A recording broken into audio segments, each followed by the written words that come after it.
All right, today we're talking about finding passion and purpose. And a lot of people work for a paycheck.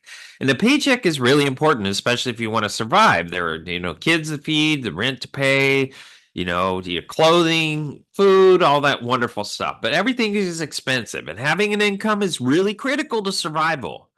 But in a lot of cases, the message is that work should not be fun. Weekends, vacations, personal days are fun. Work, not fun. But it should be enjoyed. This is the deal. If you love what you're doing, you will do it well. If you find passion and purpose, you will enjoy not only the time you spend with your family, but the time you spend doing your work. But you really have to understand that you need to do things in your life that are hard to have people seek you for what you want them to seek you for. What fulfills you? What makes you feel good about yourself? What is it that you want to give other people's life that you want them to seek you for to make their life better because you spent the time to figure out something that they would need very, very much? So you have to start by thinking about what makes you happy or what makes you feel joy, because joy is a choice. In life, people are always moving toward a more positive place, away from something they don't like. Unfortunately, when you get stuck in a rut, your focus becomes what you dislike about it. But the deal is, the people that resonate, the people that are resilient in their life, focus on what they're grateful for.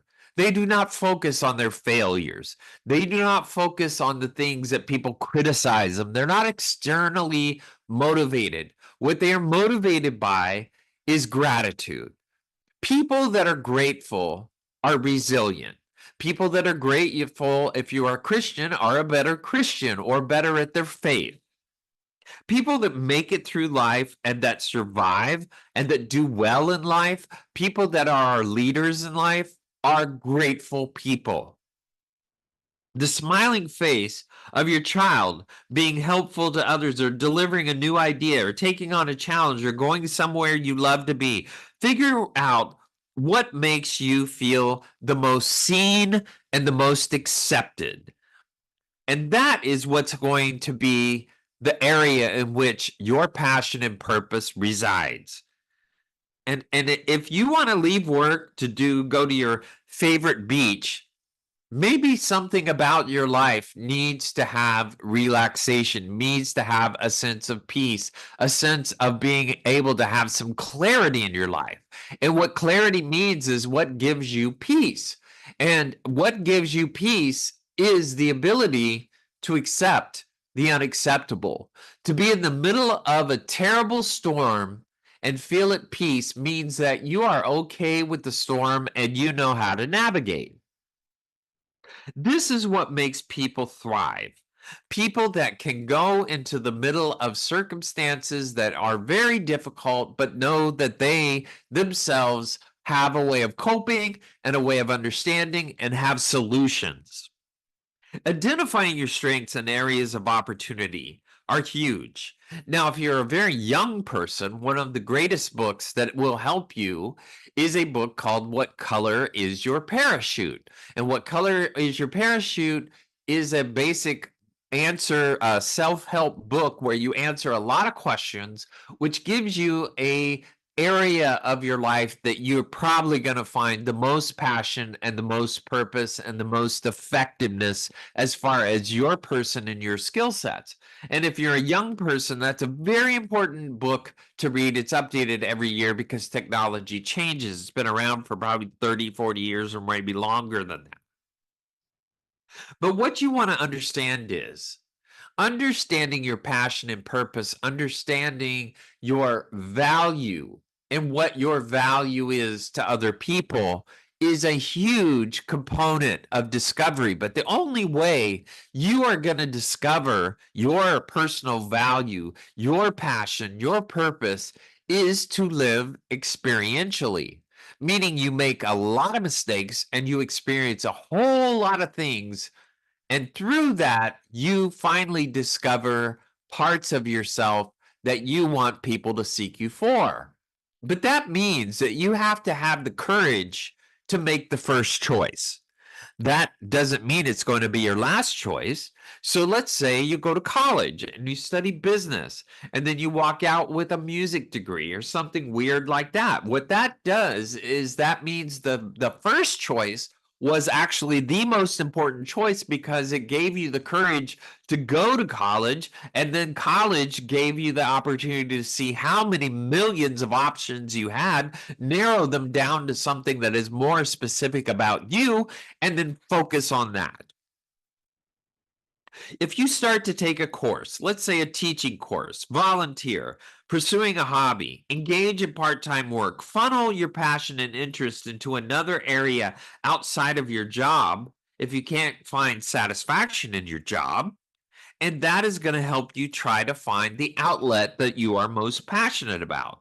There are so many places and opportunities to find what fuels you, but expressing yourself in other areas outside of your work or career, that might find that doing those things leads to opportunity about finding a passion. Sometimes, if you look down into your childhood and understand what gave you a passion and purpose as a child, sometimes the answers are there. Sometimes the answers of finding what's your passion and purpose is when your parents pass away and you remember they said, I wish you would be a doctor. I wish you would realize how smart you are. I would wish you would realize how good you are, and just do it for them. Do hard for them about something that they said they wish you would exercise in yourself. And sometimes you're going to find your passion and purpose there. And because you do it for them, it's a gift back to them, even though they passed away. Setting a goal with specific timelines about where you want to be next year at this time can be a very powerful thing, especially when you realize how much it can help your children, how much it can help your future, how much it can help your commitment to your spouse. If you want to be a person of substance, you have to be decisive. People that have character are people that teach people how to love them. And if we want to learn how to be loved, you have to be decisive. If you're going to be a weasel and an indecisive person, nobody's going to be around you because you're too much of a pain in the ass to be around because you never make a choice. Where do you want to go to dinner? I don't know. Where do you want to go? What kind of crap is that? If you're going to be with that kind of person, nobody's going to know how to love you. If you're going to want to be one of these pleaser crappy people, you're just going to be mediocre your whole life because nobody wants to deal with you because you're indecisive. Indecisive people are the most unattractive people in this life. If you can become decisive and change your mind, you're at least giving people a chance to figure out how to love you in the moment that you're in and knowing that you're going to evolve to something else. If you go to a new restaurant, you don't know if that restaurant is good. Who cares? And there may be 50 million things on their menu that suck, but maybe you find the one thing on their menu that doesn't suck. And now you've found a place to go. So it takes choices. And that's what people are afraid of because I don't want to fail. I don't want to find that this choice is a bad choice. No, make a bad choice. Make a choice, figure it out, and then have the experience from that choice to teach you how to make better choices. You want to be curious. You want to pay attention, be open to new things. But the people that do that, the smartest ones, are consultative people. They ask other people what their experiences are. They ask people what's on the other side of these decisions. And in doing that, that decision may not match up with who you are, but it gives you a chance to experience something and have some knowledge based on other people. There's a lot of people, well, I'm introverted. Well, introverted people are really crappy about seeking other people's knowledge. They want to do it all for themselves. And those people are also afraid of failure because they're going to make a decision blindly and they know that there's a good opportunity to fail and they're afraid of that and how it's going to look because of their ego. But the deal is, you want to make choices and you also want to ask other people because doing that makes you a wise person. And so the deal is, we want to open our eyes to the world around us. We want to watch for things that inspire and interest you. Are there any activities going on around you that you'd love to get involved in? Is there anyone you know who's doing something really interesting? Are you able to tap into yourself and put something way out there that is hard to do, something that you really want to do, and you actually possibly don't even have the resources to do, and you figure out a way to do it? Being that kind of person, you're going to expand your abilities because you figure out a way to do what you originally could not do. If you want to buy that specific house, figure out a way to do it. Commit yourself to do it and make a way to make those resources. And in the end, it may not be that house that you buy, it may be something better or worse, but the bottom line is at least it got you to that choice. We also have to watch for needs and causes that you're passionate about. The passions that add the most to our lives and the lives of others, at those that help to literally make your life and the people in your life, and maybe even your society and your world, a better place. You know, learn how to do something weird like flamenco dancing or something weird like that. And guess what? Learning how to do that may add joy to other people's lives. It may be something that is too hard to you for you, but you're going into that activity, brought other people into that activity, and guess what? It brings joy. Or maybe that's where you meet the person that's the love of your life. Maybe that's where you meet other friends. You know, going into those opportunities may not be that you walk out the greatest flamenco dancer on the planet, but you actually met a whole lot of people that are important to you, or maybe not. But the bottom line is, it's not until we take those leaps of faith that we actually start to discover more about ourselves. You know, the things that are that we're passionate about means that we have the ability to recover from burnout. We have the ability to improve our mental health.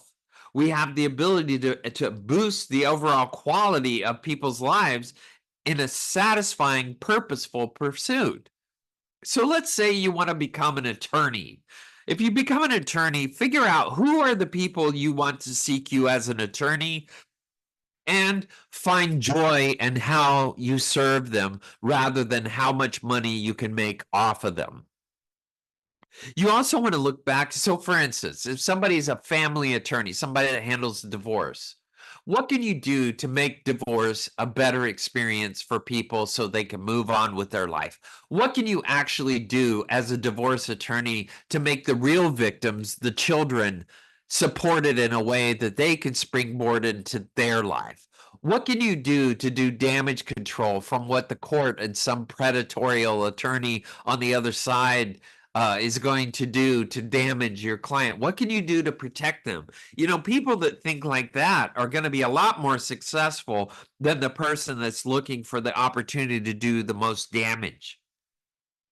You know, watching people experience joy in their life is another experience that we all need to understand that we learn from. Experiencing people that have joy in their life is going to teach us how to have more joy in our life.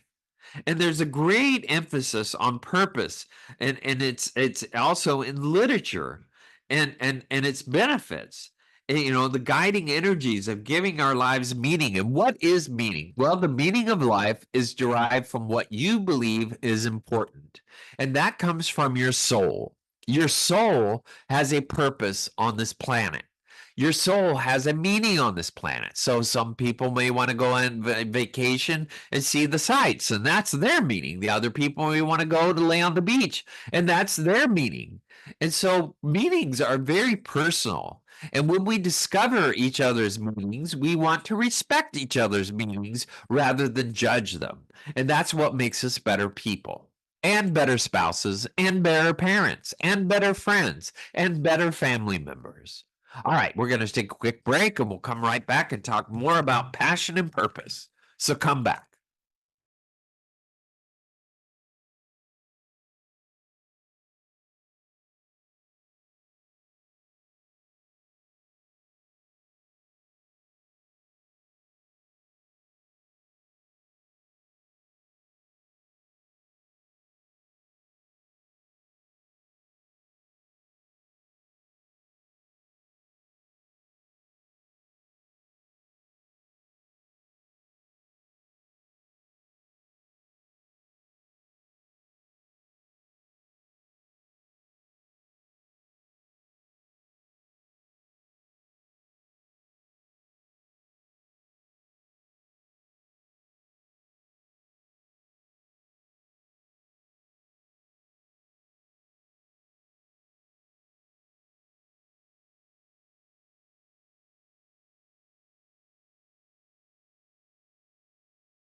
Welcome, everybody. All right, we're talking about passion and purpose. Journaling is a wonderful way to sift through the noise and connect with your inner voice.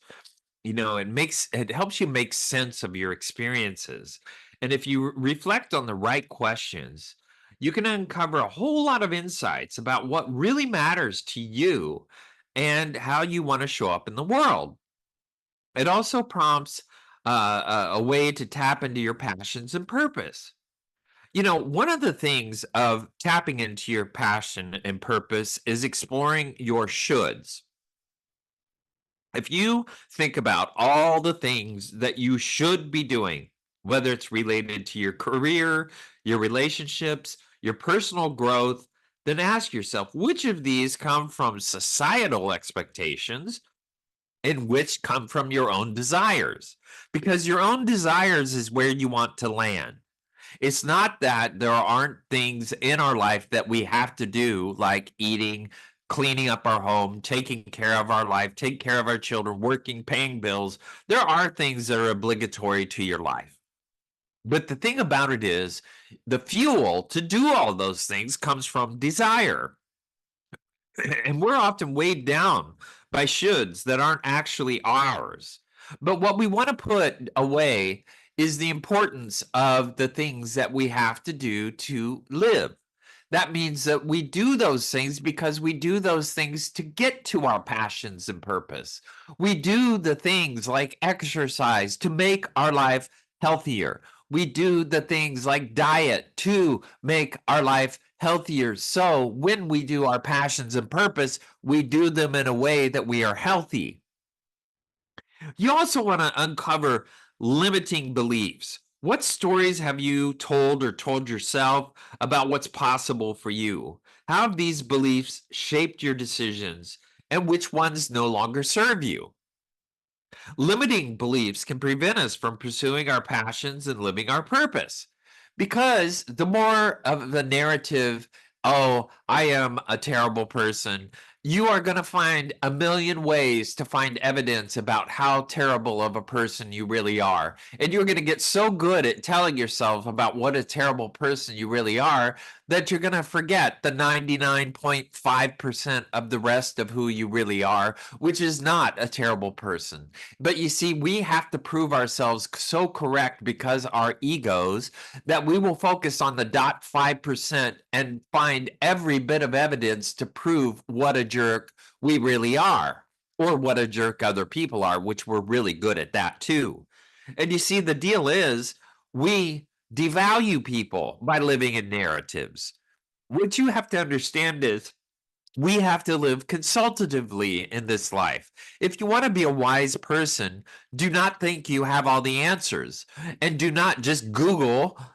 You want to consult with other people who have been through journeys that we want to go on, because those people can teach us how to cut pathways better and not have to reinvent the wheel to get to where we want to go. We can learn from each other and evolve, and actually evolve beyond what people teach us.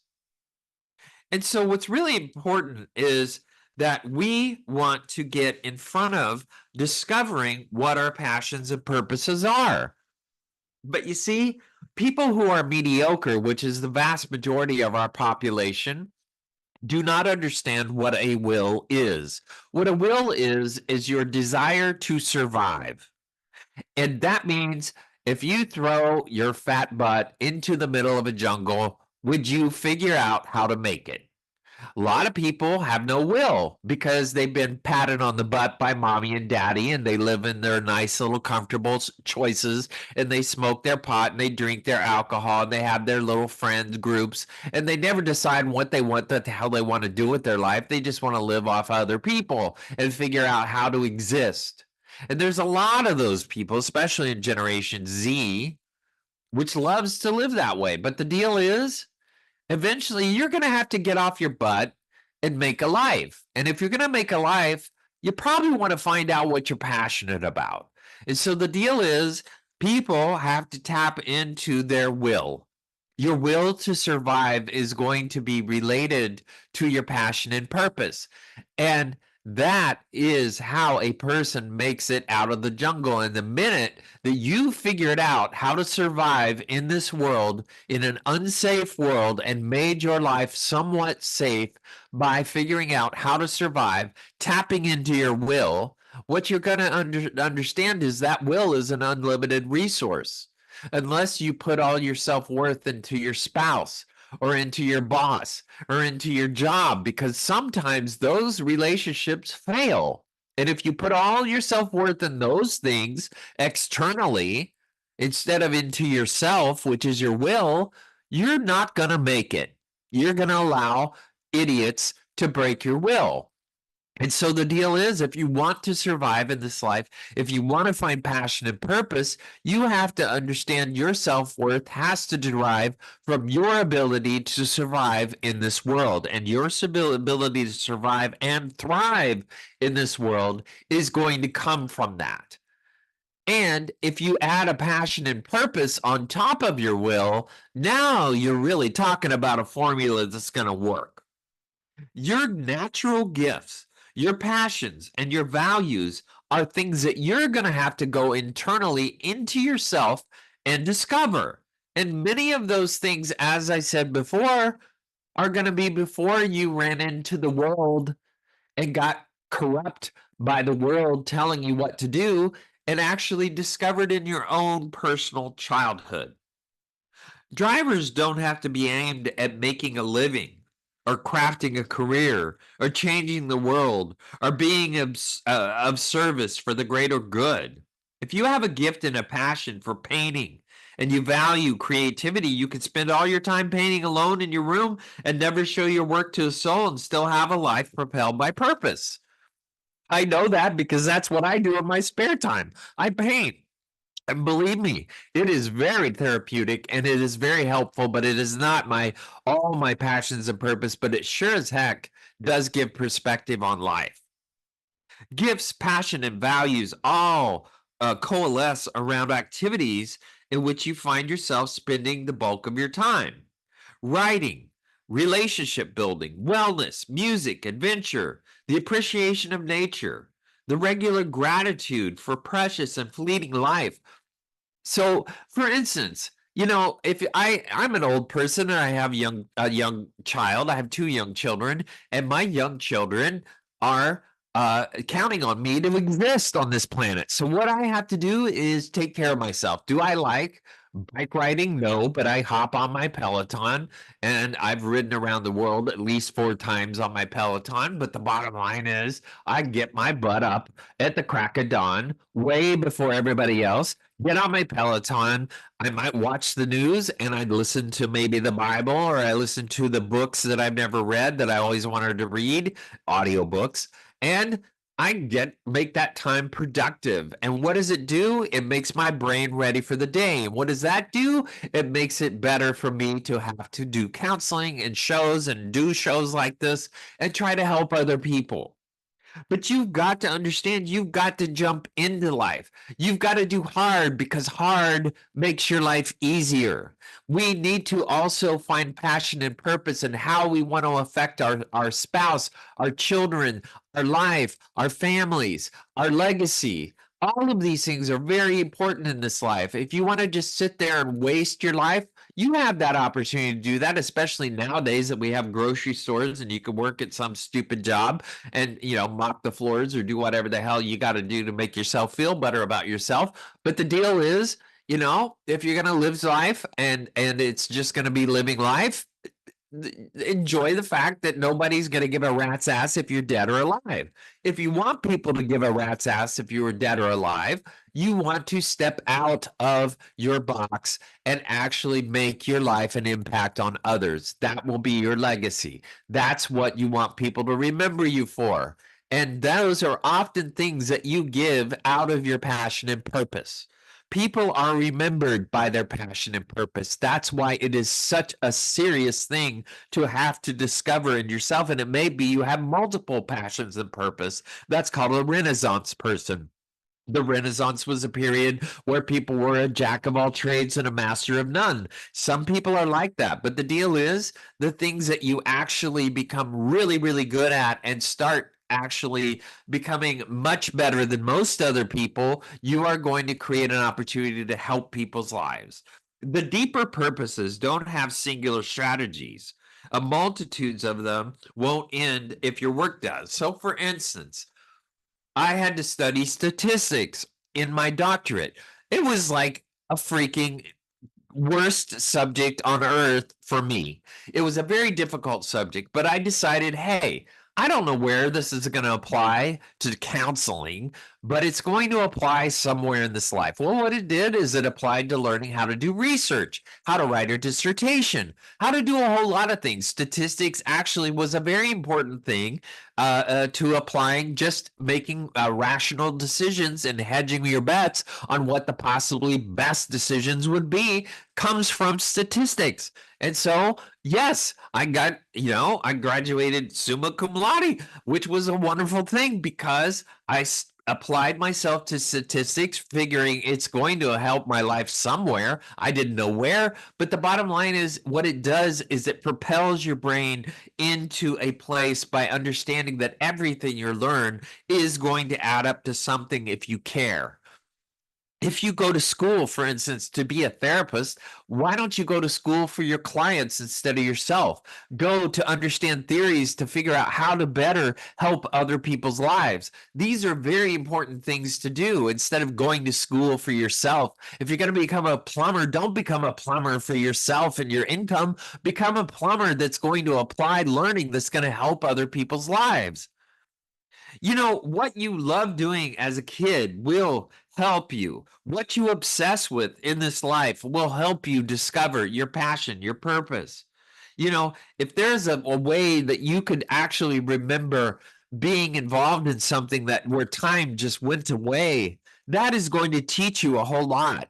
There's a lot of kids that love video games, but video games actually do teach kids a lot of things. They teach kids leadership sometimes. They teach kids how to be innovative, how to discover new things, how to create new things.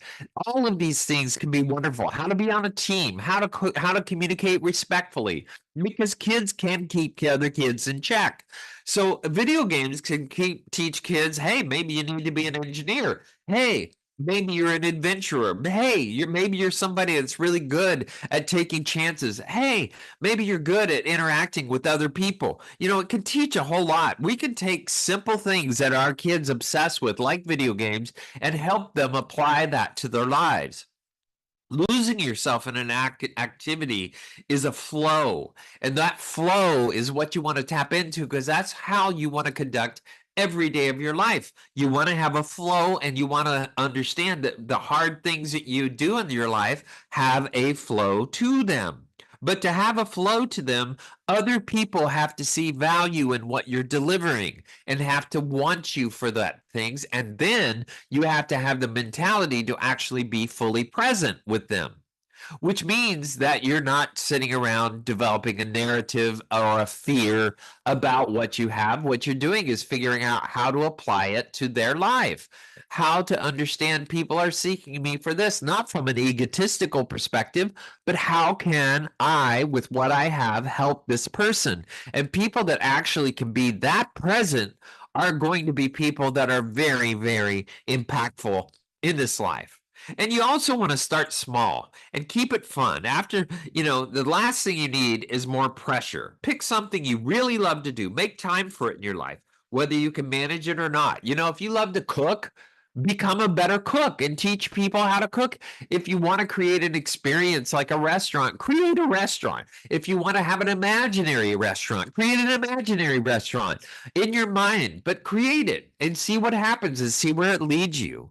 The thing is, you also have to have self-discipline. And people that have no self-discipline don't really have a passion or a purpose in this life, or they're just very, very selfish people who just have to do things so their ego feels better.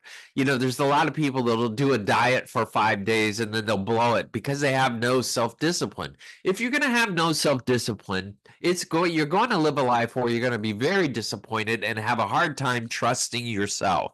If you cannot trust yourself, if you cannot do things that are hard and have the discipline to get those things done because you're too busy smoking pot or drinking or acting like an idiot, you're going to have a very difficult time having a thing that makes our life valuable, which is called integrity. Integrity is what you do when nobody else is looking. And integrity is what you're going to add up to in your old years. And in your old years, if you have no integrity, you're probably going to be in a nursing home with some, nurse Ratchet wiping your ass and nobody's showing up because people don't like people that have no integrity. People that have integrity have passion and purpose, but they also have self discipline. And if you have no self discipline, it's going to be really hard to want to trust you or be in a relationship with you.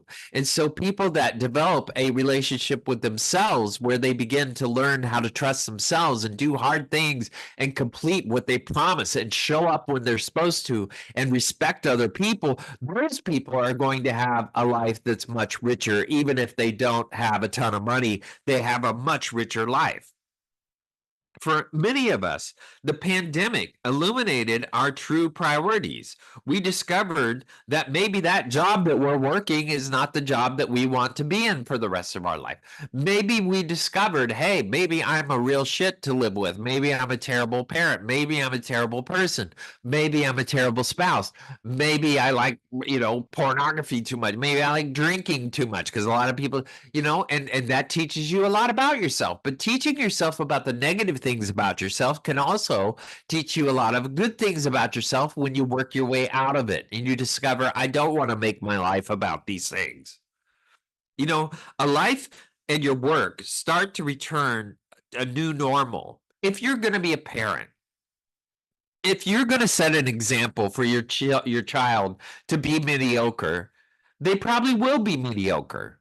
If you want your next generation to be people that don't care about their life, don't care about their passion, don't care about their purpose, always work at the factory, always work at, customer service at Kohl's or something, whatever you're going to have to do. If you're going to settle, your kids are probably going to settle because they figure out, oh, well, it's not that hard. I can just make a simple decision and I can live not so hard. Is that really what you want for your kids?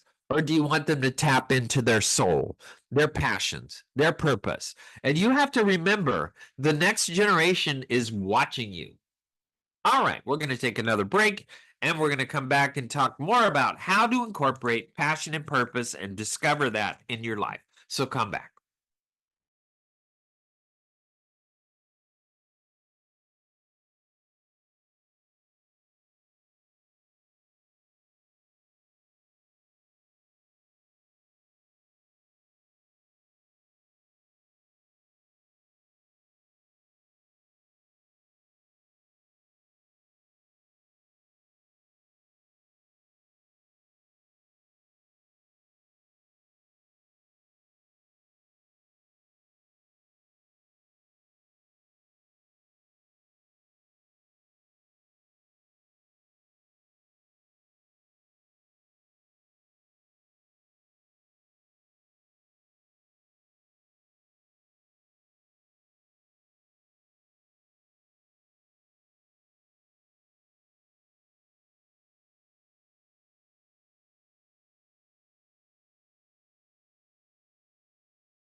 Welcome back, everybody. We're talking about finding your passion and purpose. A lot of people work jobs where they feel like they're trapped, like they're stagnant, like they're burning out. Here's the deal.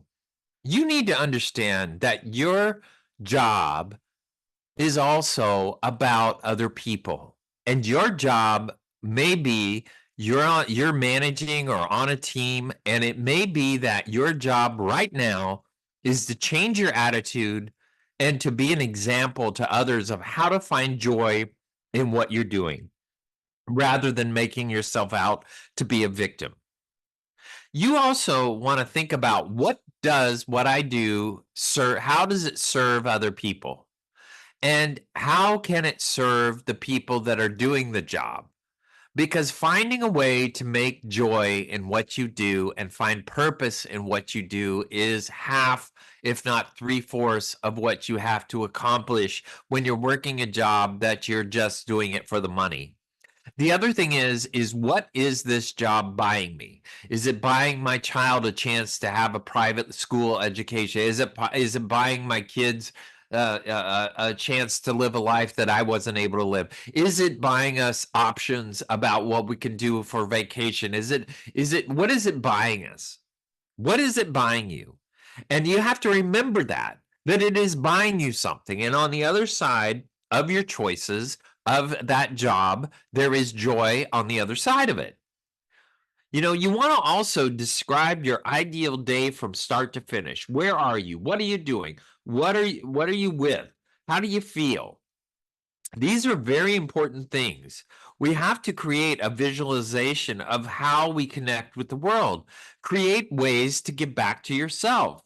If it's grabbing that cup of coffee before you go to work, it may be that simple, but that entitlement may make you feel better. Achieving perfection is not what life is about. Understanding that preferences are what makes us happy. Communicating preferences rather than expectations. If you want to be depressed your whole life, have expectations, and you will find you will be depressed because people will not meet your expectations. You will not meet your expectations. Things will not work out the way you expect. And if you want to feel betrayed and you want to feel like a failure and you want everybody else to be a betrayal and a failure, live in expectations. If you want to understand what it takes to be a human, live in preferences. I prefer. And communicate your preferences all day long, every day of your life, because now you're teaching people how to love you without offending. You also want to examine your impact. How do you impact others? What kind of legacy do you want to leave behind? Do you have a sitting bitch face all day long? Are you one of these people that just is perpetually unhappy? Is that who you want to be? You might want to write a short statement about the difference you'd like to make in the world and then become the difference you want to make in the world. You also have to find the intersection of skills and joy. List your top skills and talents. Next to each one, write down any activities or roles where you used these skills and felt joy. And where do your skills and passions intersect? This prompts an identity where your abilities and passions overlap. Your abilities and passions may be in dancing and you've never danced before. You take a dance lesson, you discover you're really good at it. What if it is fixing cars? Maybe you find a way that fixing cars becomes a joyous process for you. Maybe just that is, trying to find the answers of what's wrong with the car is actually really cool for you. Discovering how to clear up somebody's plumbing might be how to build a house, how to repair a wall, how to repair the washer and the dryer, how to repair appliances. All of these things may actually be kind of fun to learn. How to put furniture together, how to put certain things together, how to build, how to construct a design on a computer. Come on, guys, you got to get with it. You got to stop doing all the typical crap you do because, a lot of people live in depression. And if you're going to live in depression, you're always going to feel like a failure because you're only going to do what you feel. I don't feel like it. I'm tired.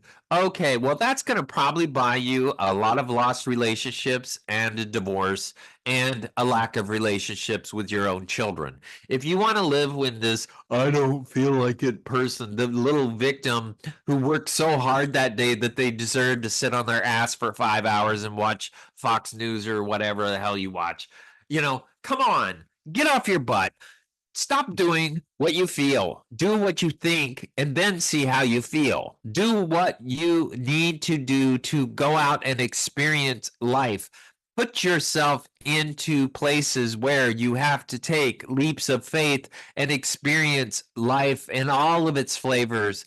And in that, you will learn something about yourself and you will gain. And if you do more of that and you have children and a spouse, they're going to appreciate the fact that you don't sit on your butt with your victim themes about how tired you are. It's so easy to be that. And if you want to be tired and you want to live like that, you can lay in a grave or you can be burnt up when you die. You got plenty of time for that, but you're alive. And if you're alive, you need to do and then feel, not feel, then do. That's what it takes to exist on this planet. You have to do and then feel. So stop being so safe. If you want to live a passion and a purpose in this life, you're going to have to stop being safe. You're going to have to challenge yourself. You're going to have to push yourself. You're going to have to learn how to hedge your bets because not all the bets are going to win. But the deal is, the more you learn how to calculate your bets, the better off you're going to be. Let's say you want to invest. Go invest and calculate your bets and figure out what are the best bets to place and place them and see how they do. But don't waste all your money and all your life on those one decisions. Spread your decisions out so you can sample and try again and experiment. But when you find a passion and purpose, you need to commit. That means it's a will or a won't. It's not a try. If you're going to get married, it's a will or won't. It's not a try. If you're going to be a try, there's always a back door. You're going to be worthless as tits on a boar hog. It's a terrible thing to be married in a try, but a lot of people do. I don't know if I want to stay or I want to go. So half the time you're debating whether you want to leave, half the time you're debating whether you want to stay. Nothing ever happens. You don't grow. And it's the same thing about a job that you don't like. You sit there, I don't want to leave my job, but the economy is too bad. When you've got your victim themes, you're going to sit there and go, oh, I'm debating whether I want to stay or go. Do a will and find out what it takes to be alive. Commit and do it. That's what it takes to be alive. If you're not doing what your passion and purpose is, find a passion and purpose in what you're doing. That is actually called a sign of intelligence. Creating a vision board, prompting a journal or a separate piece of paper, creating a vision board with images and words and symbols that represent your passion, your goals, your aspirations is a visual. A lot of people are visual thinkers. So maybe you need a visual. And if you get a visual that inspires you, it may help you create an idea and find out what your passion and purpose is. You don't have all the answers right away. It is a work in progress. The journey is the outcome, not the outcome.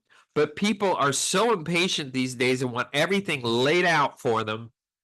They want to be able to Google every answer. They want to have every solution in front of them. That's great that you do that, but the deal is it's not going to give you knowledge. Knowledge is also taking the time to experientially understand what good and bad is for you because you are very different and you are on a different journey than other people and you have different passions and purpose than other people. Therefore, you're going to find different things in all of your experiences. So if you're going to live through other people, like people that love to just watch movies their whole life and never actually live, then, you're going to find passion and purpose in what other people do, but vicariously you're living through other people and never living yourself.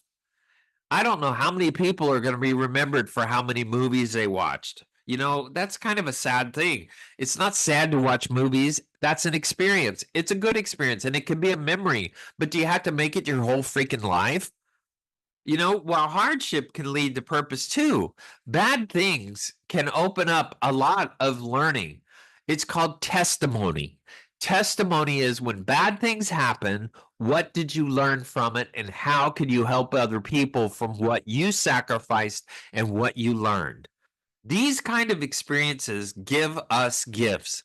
We just have to look for them. Purpose is all about applying your skills towards contributing to the greater good in a way that matters to you. That's an important thing for all of us to have in this life. Identifying what you care about is a very important step in this life. What are you good at? Have you done that skill in a way that has felt purposeful for you? Do you care about your community? By reflecting on these questions, you know, older people can brainstorm ideas for repurposing their skills when they retire. Sitting on your butt when you retire with no passion, no purpose is a terrible place to be. Indecisive people, terrible place to be. Why can't you start asking questions of what other people have done with their retirement to give you ideas of what you could do? And maybe you start with what they do and discover what you really want to do after you do that. That's an important thing for us in this life. We have to reflect on what matters most. Sometimes it can be hard to single out one or two things that matter most to you because the circle of care and concern is far ranging. But here's the deal. If you're going to have children, let's say, your children are your legacy. Your spouse, if you croak off before them, is your legacy. That's how they remember you. That is what your life is about. How do you want to be remembered?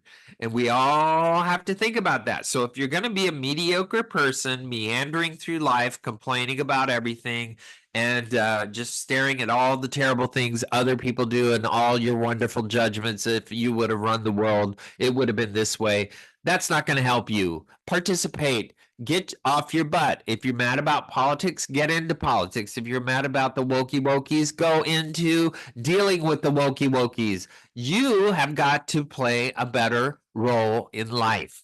You know, it's really fun to just sit around and complain, but it doesn't make you much of a human being. And a lot of people have been complaining for a long time. A lot of people have been manipulating our society for a long time. A lot of people have been guilt and shaming people for being a human being for a long time. A lot of people want you to be what they want you to be rather than what you want to be. And we've all been this groupthink idiots because of these psychopath transvestites and BLMs and all them that have molded our society into this warped vision of what it might be. We are humans. We have rights. And yes, we come with good and bad and prejudices and horrible things. But in the end, we're all good and we're all bad. And we don't have to conform to each other. We are individuals with thoughts and feelings, and we do contribute to society. But if you want to conform, you're not going to be much of a contributor. If you want to contribute, you're going to have to step out of the box and offer a thing called common sense. Sometimes it can be hard to single out one or two things that matter the most because your circle or your concern is far ranging. There are several good values to look at. There's things that are online, like positivepsychology.com has this wonderful thing, valued living questionnaire, portrait values questionnaire, personal values questionnaire. It's really important to understand what your values are because they were all taught to you before you were 10 years old. The rest of your life is about how you do apply these values. Once you're clear about your deepest values, now you have a way to go about what is your passion and purpose. There are strengths and talents. We all have strengths and skills that are developed over our lifetime, which make up our unique personalities. Some of us may be unsure of what we have to offer. So let's say you want to do a thing like a lot of people listening to self-help programs like this one want to become a therapist or a mental health professional one of these days. Now, the funny thing is most people that pursue that are going for themselves and not other people, because when you have to sit in a room and do consultation with other people's lives and you give them a bunch of stupid bullshit that doesn't add up to anything, you're really not going to be that valuable. But if you actually go out and try to help people and you really care about people, maybe you'll stay in the field, which is the very 0.02% of the people that actually study to do this crap. the bottom line is you've got, or at least stay in the field. You've got to care about other people if you're going to do this job. And if you're going to do this job, you have to care about having the skills to help people and then building on those skills. So let's say you have to learn how to do crisis work, how to do marriage work, how to counsel individuals, how to deal with children. And then you may specialize in certain areas. But the bottom line is you're going to have to build on your skills. You don't just sit on your skills. You have to continue to evolve them. All right, that's our show. I want to thank everybody for listening. I love hearing from you. You can do that on our webpage at voiceamerica.com, the Empowerment and Health and Wellness channels, Dr. Gary Bell's Absurd Psychology. Now remember, allow your passion to be your purpose, and someday it will be your profession. Also, grit is about choosing the right goals. And if you could find a purpose to pursue your passion, you might become really good at something that doesn't matter. Thanks for listening, everybody.